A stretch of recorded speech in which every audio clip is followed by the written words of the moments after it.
Hello, Psyche community, and welcome to today's webinar titled First Episode Psychosis, Focus on US Hispanic Population. My name is Dr. Stephen Murray. I'm the Medical Science Liaison with Otsuka Pharmaceutical Development and Commercialization, and I will serve today as our moderator for our discussion with Dr. Mauricio Tohen.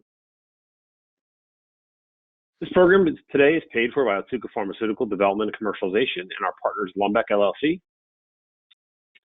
So today what we're going to do is really focus on a couple things related to first episode psychosis. We're going to review these concepts of first episode psychosis and the whole concept of coordinated specialty care.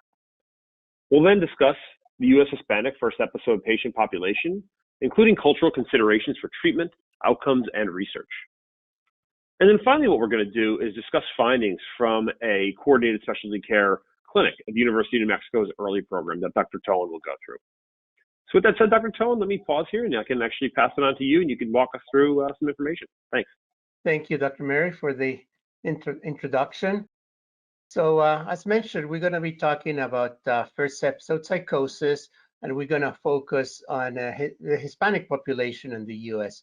We're going to focus on challenges that Hispanic patients with first episode psychosis have in order to get specialty care, and also challenges that we have in terms of educating our patients and educating our communities with the experience that we're having here in New Mexico.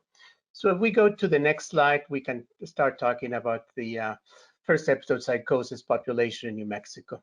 Well, just to make sure that we are all speaking in the same terms, what terms mean.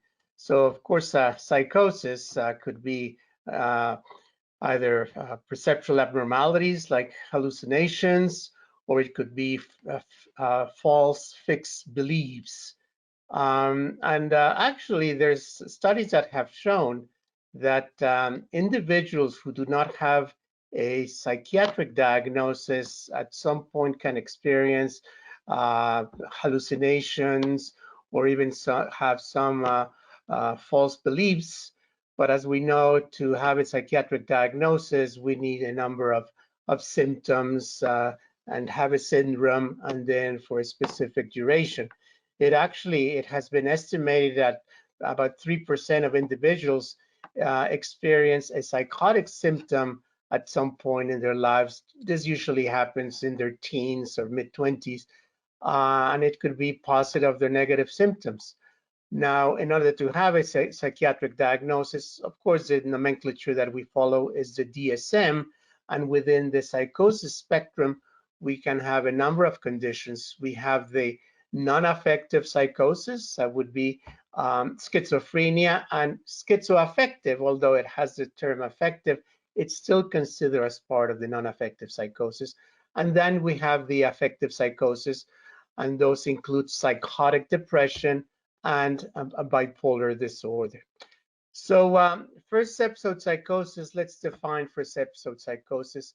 It is when psychotic symptoms are first experienced by the individual, and many times a clear diagnosis is not clear.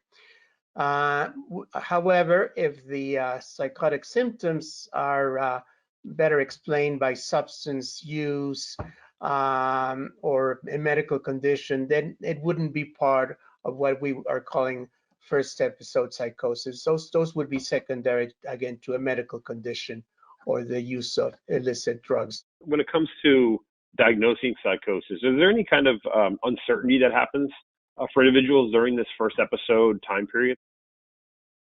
Thanks for the question, Dr. Murray. Actually, very much so. In fact, an approach that is the best approach in terms of studying first episode psychosis is not to limit to one diagnosis. For instance, not to study patients who have a first episode of schizophrenia, or for that matter, it's actually sometimes very imprecise to come up with the right diagnosis during the first episode.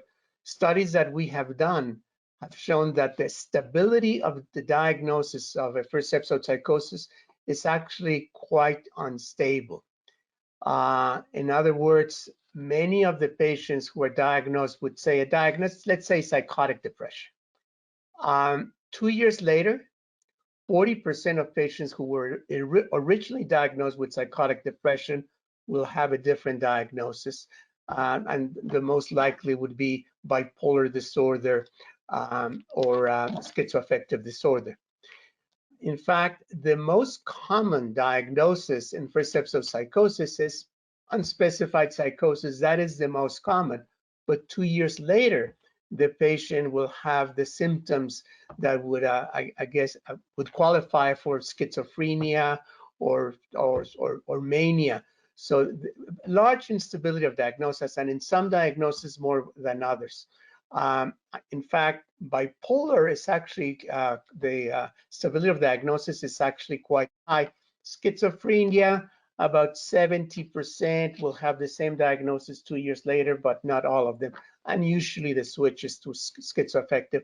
Thank you for the question, Steve. It's a very important question, both from the clinical perspective and, of course, as I mentioned, from a research perspective.